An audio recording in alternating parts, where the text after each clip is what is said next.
నమస్కారం, ఎస్ఆర్టీవీ న్యూస్కి స్వాగతం. హెడ్లైన్స్ చూద్దాం. సూర్యాపేట జిల్లాలో అకాల వర్షం, తడిసిన ధాన్యం.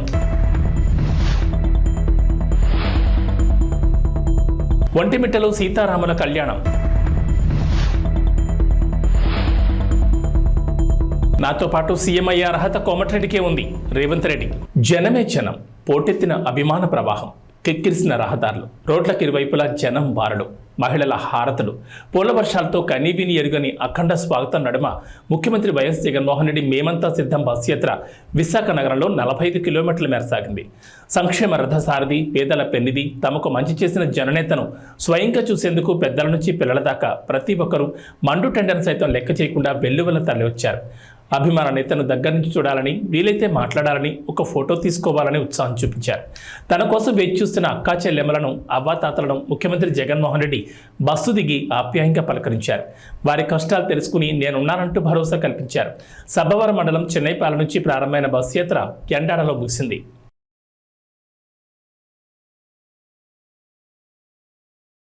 2024 సార్వత్రిక ఎన్నికలకు సమయం దగ్గర పడుతున్న నేపథ్యంలో ఏపీలో రాజకీయాలు రోజురోజుకి వేడెక్కుతున్నాయి. ఎన్నికల సమరం కీలక దశకు చేరిన క్రమంలో పొలిటికల్ హీట్ పీక్స్కు చేరింది. సంక్షేమ పథకాలే తనను గెలిపిస్తాయని ధీమాతో ఉన్న జగన్ ఒకవైపు, జగన్ను గద్దెంచడమే లక్ష్యంగా బీజేపీతో పొత్తు పెట్టుకున్న చంద్రబాబు, పవన్ కళ్యాణ్ మరోవైపు వెరసి రాష్ట్రంలో హోరాహోరీ పోరు నెలకొంది. ఇదిలా ఉండగా మెగాస్టార్ చిరంజీవి కూటమి అభ్యర్థులకు మద్దతు ఇవ్వడం, కూటమికి ఓటేయాలని ప్రజలకు పిలుపునివ్వడం ప్రస్తుతం హాట్ టాపిక్గా మారింది. కూటమికి చిరంజీవి మద్దతు ఇవ్వడంపై వైసీపీ ప్రధాన కార్యదర్శి సజ్జల రామకృష్ణారెడ్డి స్పందించారు. ఈ అంశంపై మీడియా అడిగిన ప్రశ్నకు బదిలిస్తూ కీలక వ్యాఖ్యలు చేశారు సజ్జల. చిరంజీవి మద్దతు ఇవ్వడం తమ పార్టీకే మంచిదని, జగన్ వ్యతిరేక శక్తులన్నీ ఒకటయ్యాయని ఇప్పుడు ఒక క్లారిటీ వచ్చిందని అన్నారు. పవన్ కళ్యాణ్ రాజకీయాల్లో ఎందుకున్నారో ఆయనకే తెలియదని, ఆయన పరిపక్వత లేని వ్యాఖ్యలు చేయడంలో వింతేమీ లేదని అన్నారు. జగన్ను నేరుగా ఎదుర్కోలేకనే కూటమి కుట్రలకు పాల్పడుతోందని అన్నారు సజ్జల. ఎన్ఆర్ఐ యుఎస్ఏ స్పెసిఫిక్గా యుఎస్ విభాగానికి చెందిన ఎన్ఆర్ఐ మిత్రులు 13 వెహికల్స్కు, ప్రచార రథాలకు స్పాన్సర్ చేస్తూ మొత్తం తయారు చేయించారు. వాటిని ఇప్పుడే జెండా ఊపి ప్రారంభించి నియోజకవర్గాలకు పంపారు. ఇది పూర్తిగా ఎవరూ అడిగింది కాదు. స్వచ్ఛందంగా జగన్మోహన్ రెడ్డి గారి అభిమానులు, వైఎస్ఆర్ కాంగ్రెస్ పార్టీ అభిమానులు యుఎస్లో ఉన్నవారు వాళ్ళంతటా వాళ్లే ఈ 5 ఏళ్లుగా జరిగిన సంక్షేమ అభివృద్ధి ఏదైతే ఉందో, జగన్మోహన్ రెడ్డి గారి పాలన ఏ రకంగా అయితే రాజన్న రాజ్యం అంటే రామరాజ్యం అని తీసుకొచ్చిందో, అది మరో 5 ఏళ్ళు కావాలని ప్రజలందరూ ఆకాంక్షిస్తున్నారు. ఎక్కడికెక్కడ స్వచ్ఛందంగా ముందుకు వస్తున్నారు. ఇందులో మా వంతు మేము కూడా పాల్గొనాలి అని వాళ్ళంతటా వాళ్ళు ముందుకొచ్చి మేము ఇలా పెట్టుకోవాలనుకుంటున్నాం, దానికి సంబంధించి ఏమైనా కోఆర్డినేట్ చేయమంటే మన చల్లామధు ఆయన టీం అందరూ కూడా దీంట్లో యాక్టివ్ క్రియాశీలకంగా వ్యవహరించి ఈ వెహికల్స్ అన్నిటికీ అవసరమైన బ్రాండింగ్ చేయించి, అలాగే ఎలక్షన్ కమిషన్ అనుమతులు అవన్నీ తీసుకొని వచ్చి ఈరోజు ఇక్కడ పెట్టారు. వాటిని ఇప్పుడే జెండా ఊపి ప్రారంభించాము. ఇది నిజంగా సంతోషించదగ్గ విషయం. ఎవరికి వాళ్ళు ఇది మా ఇంట్లో పెళ్ళినట్టు, ఎవరికి వాళ్ళు ఇది మా విజయం, జగనన్న విజయం అంటే మా విజయం అని అనుకొని ఎక్కడెక్కడ ఉన్న వాళ్ళందరూ కూడా వాళ్ళంతా వాళ్ళే ముందుకు రావడం అనేది చాలా సంతోషించదగ్గ విషయం. అండ్ ఎలా పార్టీ ఓ ప్రభంజనంలాగా వైఎస్ఆర్ కాంగ్రెస్ పార్టీ ఎలా విజయం సాధించబోతోంది, ప్రజల గుండెల్లో ఎట్లయితే స్థానం సంపాదించుకుందో, అలాగే విదేశాల్లో ఉన్న అభిమానులు కూడా మా అన్న వల్ల రాష్ట్రం బాగుపడుతుంది, మా జగనన్న వల్ల అని ఎంత గర్వంగా ఫీల్ అవుతున్నారు అన్నదంతా ఈరోజు వాళ్ళ ఈ క్రియాశీలకంగా ప్రోయాక్టివ్గా వాళ్ళు తీసుకున్న దీంట్లో రిఫ్లెక్ట్ అవుతుంది. ఇక్కడ అందులో పార్టిసిపేట్ చేసిన వాళ్ళు ఇక్కడ కూడా ఉన్నారు కొంతమంది. ఇందులో ఈ యజ్ఞంలో పార్టిసిపేట్ చేసి స్పాన్సర్ చేస్తున్న వాళ్ళలో కొంతమంది యుఎస్ఏలో ఉన్నట్టున్నారు. వాళ్ళు తమ పేర్లు చెప్పమనట్లేదు, లేదా మాకు ప్రచారం కావాలని వాళ్ళు అడగట్లేదు. మేము జగనన్న చేస్తున్న ఈ యజ్ఞంలో మేము కూడా పార్టిసిపేట్ చేయాలనుకుంటున్నాం. ఈ విజయంలో మా వంతు మేము కృషి చేసినట్టు ఉండాలి, ఇంకా ఎక్కడన్నా ఉంటే చెప్పండి అని కూడా వస్తున్నారు. వాళ్ళందరికీ నా అభినందనలు. అలాగే గత వారం రోజులుగా రేయింబౌళ్ళు పనిచేసి వీటన్నిటిని రెడీ చేసుకున్న ఇక్కడ పార్టీ కార్యకర్తలకు, అలాగే ఇక్కడ ఉన్న సభ్యులందరికీ కూడా నేను అభినందనలు తెలియజేస్తున్నా. చాలా ఉత్సాహంగా ఉంది మాకు. ఎందుకంటే చెప్తున్నా కదా, వచ్చే ఎన్నికలు 20 రోజుల్లో పూర్తి అయితే ఆ తర్వాత మరోసారి జగన్మోహన్ రెడ్డి గారు ఇంతకంటే ఇప్పటికంటే ఇంకా ఎక్కువ మెజారిటీతో ప్రభుత్వం స్థాపించబోతున్నారు, ప్రమాణ స్వీకారం కూడా చేయబోతున్నారు అనే ఊపు ఇప్పటి నుంచే కనపడుతుంది.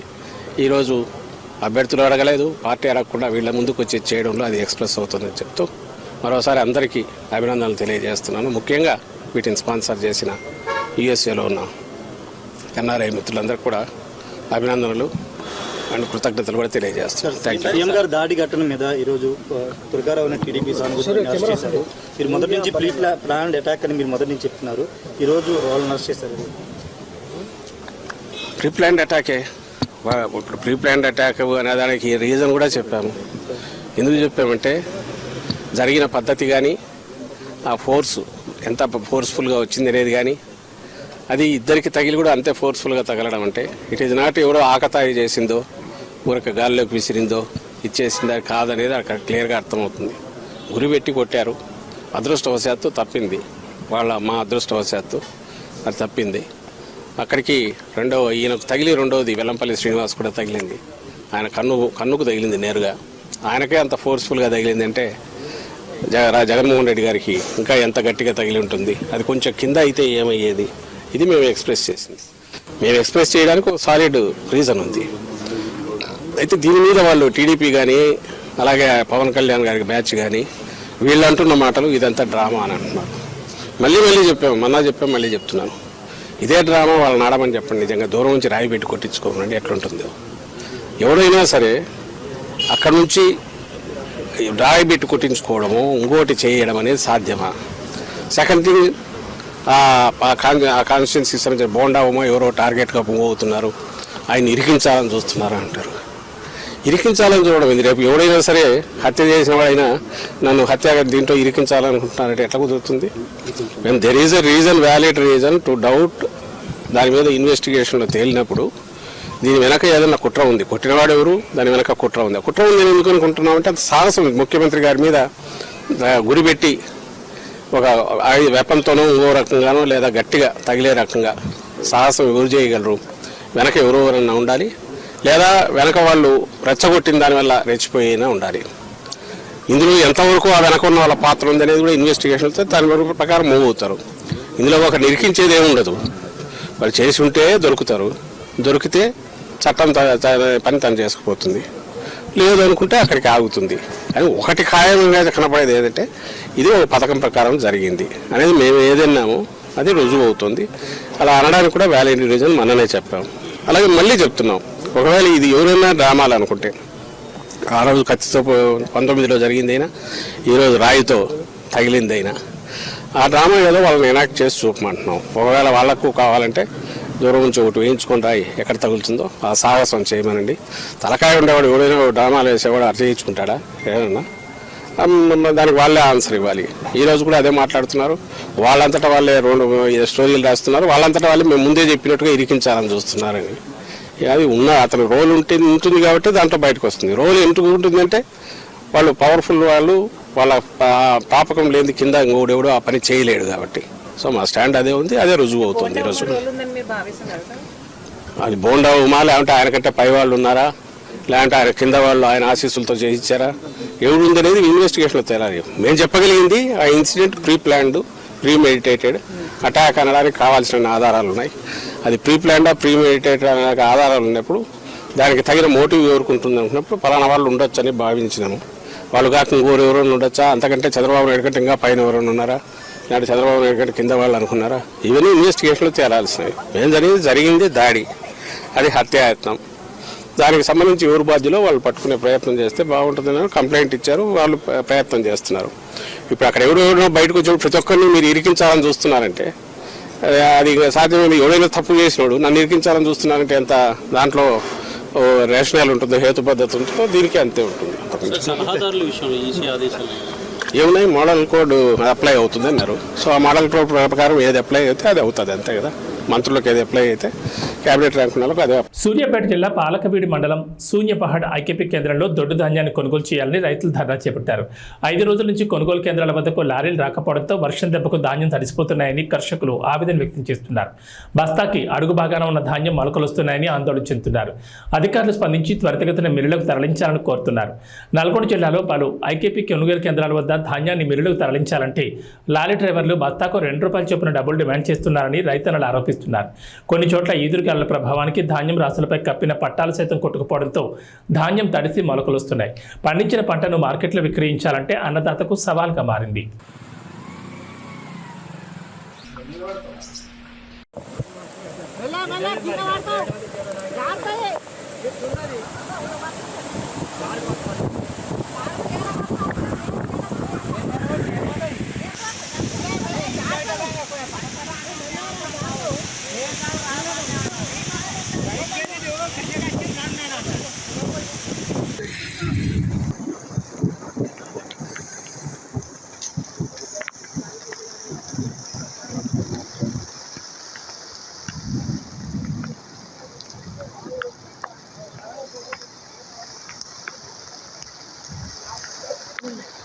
దాంట్లో ముందైతే 42 ఇది ₹60 తడిచిన వాటిని ఇట్లా తీసుకోపోని చెప్పి తీసుకోపోతేనే కరెక్ట్. లేకపోతే మేము మళ్ళీ మా ఎట్లా పట్ల పోయాలి. మాకు గవర్నమెంట్ ఎవరు అనుమతి తడపోయి మేము కాబట్టి ఎవరు రాక ఈ బట్టలు నడిచి రైతులు మరి ఈ రోజు మొత్తం బత్తరాన్ని తడిచినాయి. దీన్ని అట్లనే అని చెప్పి వారు డిమాండ్ చేస్తా ఉన్నారు. రైతులు కూడా మరి దాన్ని మళ్ళీ తీసి మళ్ళీ పోయాలంటే చాలా ఇబ్బంది అవుతుంది రైతులకు. ఇప్పుడు నైట్ వచ్చిందంటే బండి వచ్చిందంటే బండి లేచిపోవు.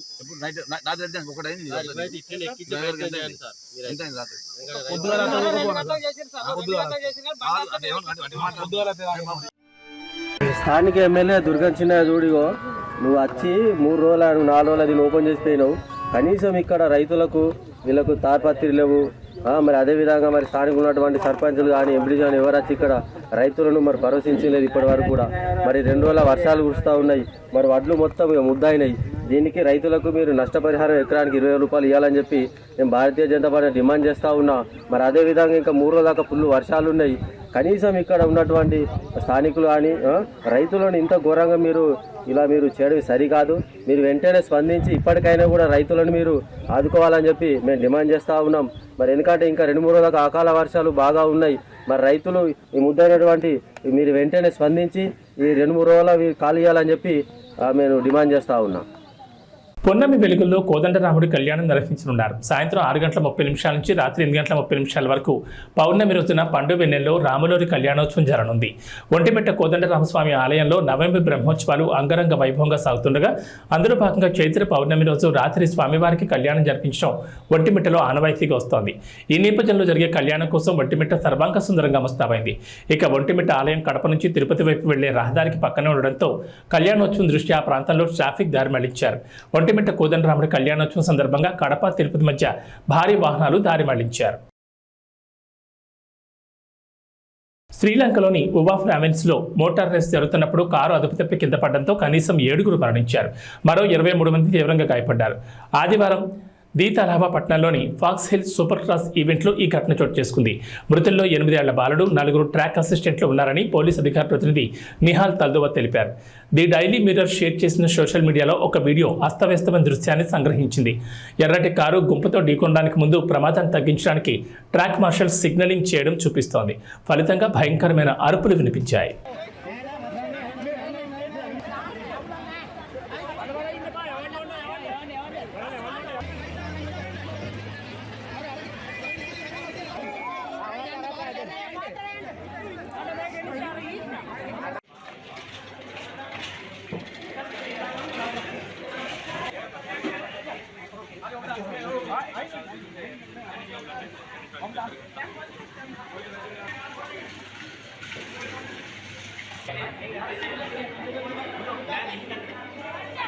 కేరళలో మరోసారి బర్డ్ ఫ్లూ కేసులు నమోదు కావడం కలకలం రేపుతోంది. కేరళలోని అల్లాపుర జిల్లాలో బర్డ్ ఫ్లూ వ్యాప్తి చెందినట్లు అధికారులు గుర్తించారు. 2 గ్రామాల్లో బర్డ్ ఫ్లూ లక్షణాలతో ఉన్న బాతుల నమూనాలను పరీక్షల నిమిత్తం భోపాల్లోని ల్యాబ్కు పంపగా వ్యాధి నిర్ధారణైంది. శాంపిల్స్లో ఏవియన్ ఇన్ఫ్లుయెంజా ఉందని నిర్ధారించారు. దీంతో అప్రమత్తమైన జిల్లాధికారులు ఆయా గ్రామాల్లోని 2 లక్షల కోళ్లు బాతులను చంపి పూడ్చిపెట్టారు. కేరళలో బర్డ్ ఫ్లూ వ్యాప్తి చెందడంతో అలర్ట్ అయింది తమిళనాడు ప్రభుత్వం.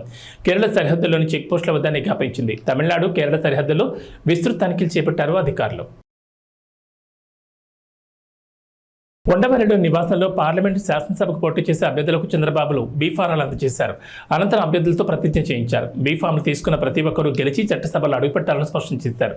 ప్రజలు కార్యకర్తల అభిష్టం మేరకే అభ్యర్థులు ఎంపిక జరిగిందన్నారు. రాక్షసులతో యుద్ధం చేస్తున్నదన్న ప్రతి ఒక్కరూ సంకల్పంతో ముందుకెళ్లాలని తెలుగుదేశం అధినేత చంద్రబాబు అభ్యర్థులకు దిశానిర్దేశం చేశారు. రాష్ట్రానికి జగన్మోహన్ రెడ్డి ఏం చేశాడో చెప్పుకోలేక డ్రామాలు తెరతీస్తున్నారని విమర్శించారు. పెన్షన్ల విషయంలో జగన్ చేసిన కుట్రలు ఆడిన గులకరాయి డ్రామాను ప్రజలు చీకొట్టారని దుయ్యబట్టారు. ప్రజాగాళానికి వస్తున్న స్పందనే జగన్ పతనాన్ని చాటి చెప్తోందని ధీమా వ్యక్తం చేశారు.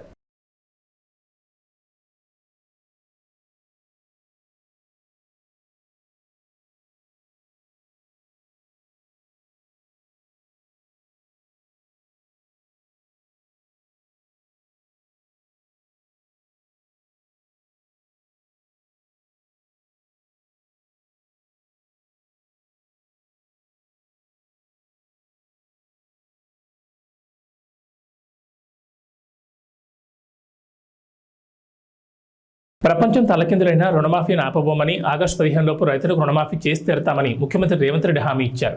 రుణమాఫీ పూర్తి చేసి ప్రజల రుణం తీర్చుకుంటామన్నారు. భువనగిరిలో చామల కిరణ్ కుమార్ రెడ్డికి మద్దతుగా రోడ్ షోలో కోమటిరెడ్డి సోదరులతో కలిసి పాల్గొన్న రేవంత్ రెడ్డి తర్వాత జరిగిన బహిరంగ సభలో భారత భాజపాలపై విమర్శలు గుప్పించారు. మోదీ దెబ్బకు దేశంలో ప్రజాస్వామ్య వ్యవస్థలన్నీ కుప్పకూలుతున్నాయన్న సీఎం దానికి భారత మద్దతు పలుకుతుందని మండిపడ్డారు. మోదీ వ్యవస్థలను చెరబెట్టి విపక్షాలను బెదిరించేందుకు వాడుకుంటున్నారని రేవంత్ విమర్శించారు. నెల రోజులకే కాంగ్రెస్ను గద్దెదించాలని కేసీఆర్ అంటున్నారని, 10 ఏళ్లుగా తెలంగాణకు అన్యాయం చేస్తున్న మోదీని గద్దెదించాలని ఎందుకు అన్నారు లేదని ప్రశ్నించారు. రైతులకు కాంగ్రెస్ ప్రభుత్వం అండగా ఉంటుందని రేవంత్ భరోసా ఇచ్చారు. సభలో తన తర్వాత ముఖ్యమంత్రి అయ్యే అర్హత కోమటిరెడ్డి వెంకటరెడ్డికే ఉందని రేవంత్ రెడ్డి కీలక వ్యాఖ్యలు చేశారు. మిత్రులారా, మీరు ఒక్క 10 నిమిషాలు నిశ్శబ్దంగా సావధానంగా వింటే మనం చాలా విషయాలు మాట్లాడుకోవాల్సిన అవసరం ఉంది. మన భువనగిరి, మన నల్గొండ జిల్లా భవిష్యత్తు ప్రణాళికలను మనం మాట్లాడుకునే నిర్ణయం తీసుకోవాల్సిన అవసరం ఉన్నది. మిత్రులారా, 15 నిమిషాలు సావధానంగా వినాల్సిందిగా మిత్రులను కోరుకుంటూ, నల్గొండ జిల్లా అన్నా, భువనగిరి ప్రాంతమన్నా సర్దారు సర్వాయి పాపన్న గౌడు మొట్టమొదట గుర్తొస్తాడు. దొడ్డి కొమరయ్య గుర్తొస్తాడు, చాకలి ఐలమ్మ గుర్తొస్తుంది, రావి నారాయణ రెడ్డి గుర్తొస్తాడు, బద్దం నరసింహారెడ్డి గుర్తొస్తాడు, మల్లు స్వరాజ్యం గుర్తొస్తుంది, ఆరుట్ల రామచంద్రారెడ్డి గుర్తొస్తాడు, ఆరుట్ల కమలాదేవి గుర్తొస్తుంది, ధర్మ భిక్షం గుర్తొస్తాడు, కొండా లక్ష్మణ్ బాపూజీ గుర్తొస్తాడు. ఆనాడు సోదరిమణి బెల్లి లలిత గుర్తొస్తుంది. భువనగిరి గడ్డ అంటే గుత్పల సంఘం పెట్టిన దొడ్డి కొమరయ్యను ఈ ప్రాంతం ఎప్పటికీ మరవదు. మిత్రులారా, ఇవాళ నేను మీతోని మనసు విప్పి మాట్లాడదలుచుకున్నా. ఈ తెలంగాణ రాష్ట్రం ఆనాడు హైదరాబాదు సంస్థానం ఆదిలాబాదు జిల్లాలో కొమరం భీం రామ్జీ గోండు జల్ జమీన్ జంగల్ అని భూమి కోసం, భుక్తి కోసం, విముక్తి కోసం వాళ్ళు మొదలుపెట్టిన పోరాటం ఈ నల్లగొండ గడ్డ మీద మా ఎర్రజెండా సోదరులు సాయుధ రైతాంగ పోరాటం మొదలుపెట్టి నిజాంల నుంచి, రజాకర్ల నుంచి హైదరాబాదు సంస్థానానికి విముక్తి కలిగించారు. ఈ గడ్డ పోరాటాలకు స్ఫూర్తి. ఈ గడ్డ బానిసతత్వానికి అడ్డంగా నిలబడి నీ బాంచం దొర అనే విధానాన్ని స్వస్తి పలికి ఈ ప్రాంతాన్ని దొరల గడీల నుంచి బంధ విముక్తుల్ని చేసింది ఈ ప్రాంతం. మరి ఇవాళ కుంభం అనిల్ రెడ్డి అధ్యక్షతన చామల కిరణ్ రెడ్డి పార్లమెంట్ నామినేషన్కి నాతో పాటు పెద్దలు కోమటిరెడ్డి వెంకటరెడ్డి గారు, కోమటిరెడ్డి రాజగోపాల్ రెడ్డి గారు, వేముల వీరేశం గారు, మందుల సామెల్ గారు, సోదరుడు మల్రెడ్డి రంగారెడ్డి గారు, కొమ్మూరు ప్రతాప్ రెడ్డి గారు, అదేవిధంగా జిల్లా పార్టీ అధ్యక్షులు, మండల పార్టీ అధ్యక్షులు, గ్రామ శాఖ అధ్యక్షులు, కాంగ్రెస్ పార్టీ కార్యకర్తలతో పాటు పెద్దలు, సిపిఐ నాయకులు మల్లా పల్లా వెంకటరెడ్డి గారు, అదేవిధంగా చెప్తాను జర్రాగు, మీ అందరినీ ఉదయం నుంచి ఉత్సాహపరిచి మీలో ఒకటిగా ఉన్న బీర్ల ఐలయ్య గారు, కుంభం అనిల్ రెడ్డి గారు ఇంత పెద్ద కార్యక్రమాన్ని ఏర్పాటు చేసి భువనగిరి కోట కాంగ్రెస్ కంచుకోట నిరూపించినందుకు మీకందరికీ మనస్ఫూర్తిగా అభినందనలు. మిత్రులారా, ఇవాళ మీరు ఆలోచన చేయండి, పోటీలో నిలబడ్డ అభ్యర్థులు ఎవరు, వాళ్ళ గుణగణాలేంది, వాళ్ళు గతంలో ఎక్కడుండిరి, ఎట్లుండిరి, ఎన్నికల్లో గెలిస్తే వాళ్ళు చేసింది ఏంది ఒక్కసారి ఆలోచన చేయండి. 2009లో ఎట్లయితే ఆనాడు యువకుడుగా మీ అభిమాన నాయకుడిగా ఎదిగి 2009లో భువనగిరి పార్లమెంటు నుంచి మిత్రుడు రాజగోపాల్ రెడ్డి గారిని మీరు గెలిపిస్తే, మీ ఆశీర్వాదం తీసుకొని మీరు అండగా నిలబడితే ఢిల్లీ దద్దరిల్లేలా తెలంగాణ నినాదాన్ని వినిపించి పార్లమెంటును స్తంభింపజేసి సహచర పార్లమెంటు సభ్యులందరినీ కూడా తీసుకొని 2014లో తెలంగాణ రాష్ట్రాన్ని సాధించుకొని మీ గడ్డ మీద కాలు పెట్టిండు మీ బిడ్డ కోమటిరెడ్డి రాజగోపాల్ రెడ్డి. అఫిడవిట్లో పేర్కొన్న అప్పులపై షర్మిల ఆసక్తికర వ్యాఖ్యలు చేశారు. జగన్ తనకు 82 కోట్లు అప్పిచ్చారని అఫిడవిట్లో చూపించారని, తనకు రావాల్సిన వాటాను అప్పిచ్చినట్లు చూపించడం దారుణమన్నారు.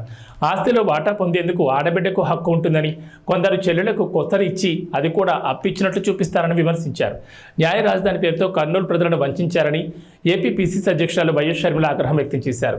న్యాయయాత్ర పర్యటనలో భాగంగా కర్నూలులో పర్యటించిన ఆమె కర్నూలును స్మార్ట్ సిటీ చేస్తామని చెప్పి కనీసం మంచినీళ్ళు కూడా ఇవ్వలేదని దుయ్యబట్టారు. వైకాపా 5 ఏళ్ల పాలనలో ఒక్క ప్రాజెక్టు సైతం పూర్తి చేయలేదని మండిపడ్డారు. గుండ్రేవల ప్రాజెక్టు పూర్తయింటే కర్నూలు వాసులకు నీళ్లు వచ్చేవని షర్మిల అన్నారు.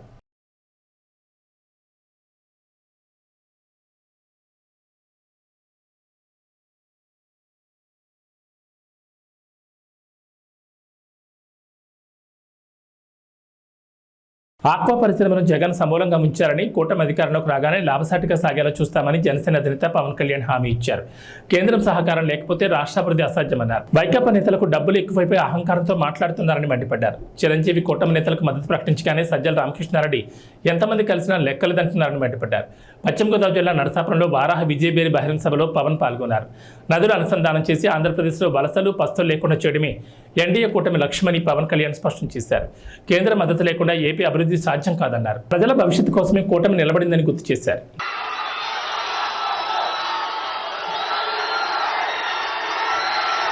నరసాపురం చాలా మంచి జ్ఞాపకాలు ఉన్నాయి. మన వారాహి సభలో కూడా చెప్పాను, తప్పిపోతే నరసాపురంలో చిన్నప్పుడు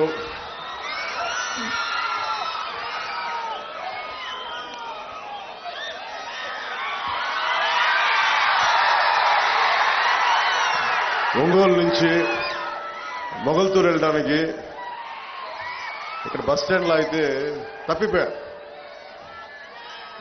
తిరిగి ఎవరో ఇక్కడ పాపం చిన్న కొట్టు దగ్గర కూర్చోబెట్టి నన్ను మా నాన్న వచ్చే వరకు వెయిట్ చేసి తిరిగి మొగల్తూరు పంపించారు. ఎప్పుడు కూడా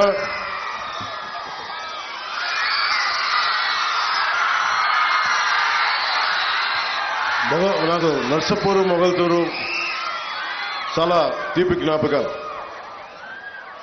పోయిన సంవత్సరం ఎన్నికల్లో 2019 ఎన్నికల్లో ఇక్కడే మన నర్సపురంలో ఆరోగ్యం బాగలేక పడిపోయినా వచ్చి ఆ రోజు మాట్లాడి మీతో మనస్ఫూర్తిగా మీతో పంచుకున్నందుకు నాయకర్ గారికి చాలా తక్కువ ఓట్లతో ఓడిపోయారు ఆయన. కష్టమైన సమయంలో కూడా మీరు అండగా నిలబడ్డారు. నర్సపురం ప్రజలు గుండెల్లోకి తీసుకున్నారు. ఇది 2024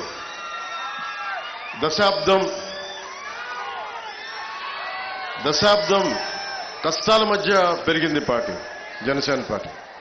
చాలా ఒడిదుడుకులు ఎదుర్కొని వైఎస్ జగన్ లాగా మీకు తెలుసు కదా, చిన్న ప్రభుత్వ ఉద్యోగాలు చేసుకునే ఉద్యోగ కొడుకుని 2.5-3 ఎకరాలకు ఎంత చిన్న కమితా ఉండేది మొగల్తూరులో. అలాంటి కుటుంబాల నుంచి వచ్చిన వాడిని. నాలాంటి వాడికి గుండాగర్ది, డబ్బు బలుపు, దోపిడీ వ్యవహారాలతోటి ఉండే జగన్ పార్టీతో ఎదుర్కోవాలంటే ఎంత సత్తా కావాలో తెలుసుకోండి. ఒక సగటు మధ్యతరగతి మనిషి నర్సపూర్ లాంటి, నెల్లూరు లాంటి, ఒంగోలు లాంటి చిన్న పట్టణ టౌన్స్లో పెరిగినవాడిని నేను. లండన్లో పెరిగినవాడిని కాదు, న్యూయార్క్లో పెరిగినవాడు కాదు, చాలా నర్సపురం లాంటి చిన్న చిన్న టౌన్స్లో పెరిగినవాడిని నేను. సో నాకు ప్రతి మనిషి కష్టాలు తెలుసు. నాకు నర్సాపురం గురించి చెప్పాలంటే అన్నయ్య మెగాస్టార్ చిరంజీవి గారు వైఎన్ కాలేజ్లో ఆయన ఎన్సీసీ క్యాడెట్గా ఉన్నప్పుడు ఆయన రోయింగ్ బోర్డ్ క్యాప్టెన్, ఆయన ఎన్సీసీ క్యాప్టెన్, ఆయన ఎన్సీసీ క్యాడెట్స్ కాలేజ్ క్యాప్టెన్. ఆయన నరసాపురంలో బోట్లు నడిపిన ఫోటోలు, ఇందిరాగాంధీ గారి ముందు నేవల్ ఎన్సీసీ పెరేడ్ అప్పుడు ఆయన ఆంధ్రప్రదేశ్ని ఆ రోజున రిప్రజెంట్ చేశారు, ఎన్సీసీ క్యాడెట్స్ గ్రూప్ని ఆ రోజున. ఆ జ్ఞాపకాలు నాకు నరసాపురం అంటే. అలాంటి నరసాపురంకి నటుడుగానే కాకుండా ఒక రాజకీయ నేపథ్యంలో పార్టీ పెట్టి నేను ఈ రోజున మిమ్మల్ని ఓట్లాడు మీకు మా నాయకుడు నాయకర్ గారిని గెలిపించమని గాజు గ్లాస్ గుర్తు మీద అడుగుతున్నానంటే అది నిజంగా దైవ సంకల్పం. నాకు సగటు మనిషిని నేను. అలాంటి నేను మీ అందరి ఆశీస్సులతోటి ఒక దశాబ్దంగా దెబ్బలు తింటా ఉన్నాను. ఓడిపోయాను 2 చోట్ల. కానీ నిలబడ్డానంటే చెక్కు చెదరని మీ అభిమానం, చెక్కు చెదరని మీ ప్రేమ, ఆడబిడ్డలు, ఆడపడుచులు, యువతులు, తల్లులు, ఇక్కడే కాదు దారి పొడుగుతా ప్రేమాభిమానాలు, నీరాజనాలు. ఇందాక నుంచి చూస్తా ఉన్నాను. ఆ పక్క నుంచి సభ జరుగుతున్నంతసేపు, నుంచినంతసేపు దాదాపు అరగంట సేపు హారతులు పడుతూనే ఉన్నారు. మా ఆడపడుచులకి, మా అక్క చెల్లెళ్ళకి, యువతులకి కృతజ్ఞత అభివందనాలు. ఈ ఎన్నికలు చాలా కీలకమైనవి. మీరు ఊహించుకుంటే 2019లో వచ్చాం. ఈరోజు కాలం గిర్రం తిరిగిపోయింది. మీ భవిష్యత్తు కావాలి. మీ భవిష్యత్తు కోసం నిలబడి ఉన్నాం. మీ బంగారు భవిష్యత్తు కోసం. నేను చాలా కష్టపడి చాలా పెద్దలందరితో మాట్లాడి ఎన్డీఏ అలయన్స్ని తీసుకురావడానికి కూడా ముఖ్య కారణం మనకి కేంద్రం సపోర్ట్ లేకపోతే ఆంధ్రప్రదేశ్ని అభివృద్ధి చేయలేము. మాకెవ్వరి మీద కేసులు లేవు. జగన్ లాగా నా మీద 32 కేసులు లేవు నా దగ్గర. నేను అడిగితే, రిక్వెస్ట్ చేస్తే ఆంధ్రప్రదేశ్ అభివృద్ధి గురించి మాట్లాడతాను తప్ప ఇంక దేని గురించి మాట్లాడను. అలయన్స్ కూడా అమిత్ షా గారిని, ప్రధానమంత్రి గారిని, మిగతా నడ్డా గారిని, అందరి నాయకులు ఒకటి అడిగాను. 5 కోట్ల మంది ఆంధ్రప్రదేశ్ ప్రజల భవిష్యత్తు మీరు నిలబడాలి. మీరు మమ్మల్ని నమ్ముకొనున్నారు ప్రజలు. మీ ఆశీస్సులు కావాలంటే చాలా పెద్ద మనసుతోటి వచ్చి ఈరోజు నిలబడ్డాను. కాంగ్రెస్ పై చేస్తే చూస్తూ ఊరుకోవడానికి తాను జైపాల్ రెడ్డి జానారెడ్డిని కాదని తమ ప్రభుత్వం జోలికి వస్తే మాడి మసైపోతారని ముఖ్యమంత్రి రేవంత్ రెడ్డి హెచ్చరించారు. డిసెంబర్లో కేసీఆర్ను గద్దించామని ఇక మోదీని దించే సమయం వచ్చిందన్నారు. మెదక్లో కాంగ్రెస్ అభ్యర్థి నామినేషన్ ర్యాలీలో పాల్గొన్న సీఎం నియోజకవర్గంలో నాడు ఇందిరాగాంధీ గెలుపు చేసిన అభివృద్ధిని వివరించారు. రుణమాఫీ చేయడమే కాకుండా రైతులకు బోనస్ ఇచ్చి తీరుతామని పునరుద్ఘాటించారు. మెదక్ పట్టణంలో కాంగ్రెస్ పార్టీ అభ్యర్థి నీలం మధు ముదిరాజు నామినేషన్ ప్రక్రియ మెదక్ శాసనసభ్యుడు యువమిత్రుడు రోహిత్ అధ్యక్షతన ఏర్పాటు చేసిన ఈ భారీ బహిరంగ సభలో ముఖ్య అతిథులుగా పెద్దలు మా అన్న దామోదర్ రాజ నరసింహ గారు, మా సోదరిమణి కొండ సురేఖ గారు, మా మిత్రుడు పొంగులేటి శ్రీనివాసరెడ్డి గారు, మీ అందరి అభిమాన నాయకుడు జగ్గారెడ్డి గారు, మా మిత్రుడు నాకు అత్యంత సన్నిహితుడు మైనంపల్లి హనుమంతరావు గారు, దుబ్బాక నుంచి చెరుకు శ్రీనివాసరెడ్డి గారు. బులెటిన్ విశేషాలు. నమస్కారం.